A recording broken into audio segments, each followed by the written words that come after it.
রূপপুর পারমাণবিক বিদ্যুৎ কেন্দ্রে ইউরেনিয়াম লোডিং করা হয়েছে। ইউরেনিয়াম জ্বালানি লোডিং করা হয়েছে এবং আগামী 2 মাসের মধ্যে আমরা রূপপুর পারমাণবিক বিদ্যুৎ কেন্দ্র থেকে বিদ্যুৎ পাব। অর্থাৎ এই আগস্টে, অর্থাৎ সামনের আগস্টে আমরা 300 মেগাওয়াট বিদ্যুৎ পাব। ওইখানে রূপপুর পারমাণবিক বিদ্যুৎ কেন্দ্রে 2টি ইউনিটে 1200 মেগাওয়াট প্লাস 1200 মোট 2400 মেগাওয়াট বিদ্যুৎ ওখান থেকে আমরা জাতীয় গ্রিডে বিদ্যুৎ পাব।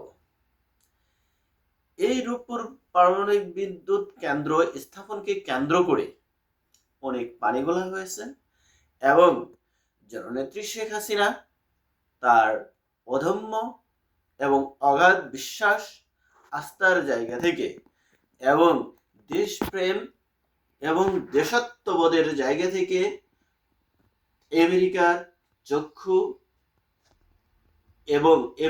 চক্ষু গরম বা আমেরিকার যে আমাদের উপরে যে চক্ষু গরম করেছিল সেগুলো উপেক্ষা করে রাশিয়ার সাথে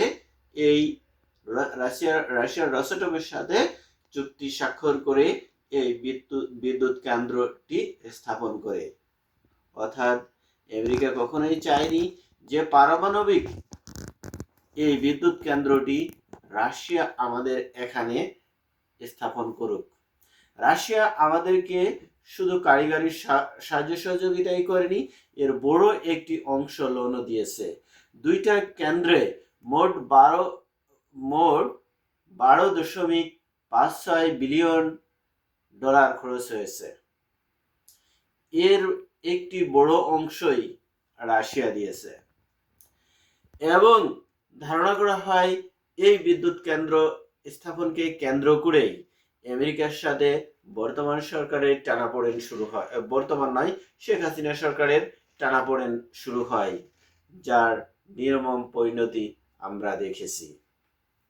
অর্থাৎ আমেরিকার সামনে চোখে চোখ রেখে শক্তিশালীভাবে দেশাত্মবোধের জায়গা থেকে দেশের স্বাধীনতা ও সার্বভৌমত্ব রক্ষার্থে তিনি অর্থাৎ আমাদের জননেত্রী শেখ হাসিনাই একমাত্র কথা বলেছিলেন, যা আর কেউ পারেনি। এই দেশের স্বাধীনতা সার্বভৌমত্ব জলাঞ্জলি দিয়ে চুক্তি স্বাক্ষর করেছে, যে চুক্তিটি বাণিজ্য চুক্তি স্বাক্ষর করেছে, যেখানে তার স্বার্থগুলো অর্থাৎ আমাদের দেশের স্বার্থগুলো জলাঞ্জলি যখন অন্যরা দিচ্ছে তখন শক্তিশালীভাবে দাঁড়িয়েছিল এবং শক্তিশালীভাবে প্রতিরোধ করেছিল সেই জননেত্রী শেখ হাসিনা।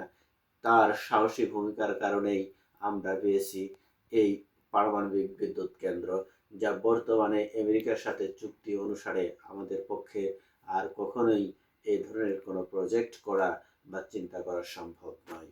সুতরাং আমাদের এই বিদ্যুৎ কেন্দ্র আগামী 60 বছর নিরবিচ্ছিন্নভাবে আমাদেরকে এই বিদ্যুৎ দিবে।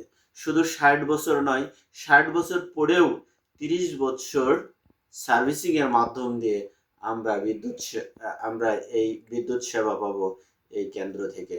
সুতরাং আমরা আগামীতে বিদ্যুতের বর্তমান যে ক্রাইসিস আছে বা যে ক্রাইসিস দিনে দিনে তৈরি হয়েছে, আশা করি এই 2400 মেগাওয়াট বিদ্যুৎ জাতীয় গ্রিডে যুক্ত হলে আমাদের এই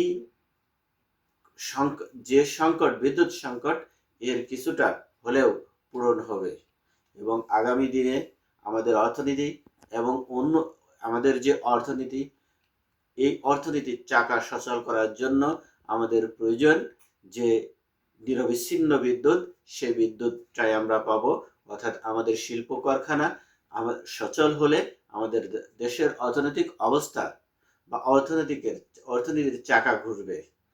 যাই হোক, সবাই ভালো থাকুন, সুস্থ থাকুন। অন্য একটা বিষয় নিয়ে অন্য এক সময় কথা বলবো। আজকের মতো এ পর্যন্ত। আল্লাহ হাফেজ।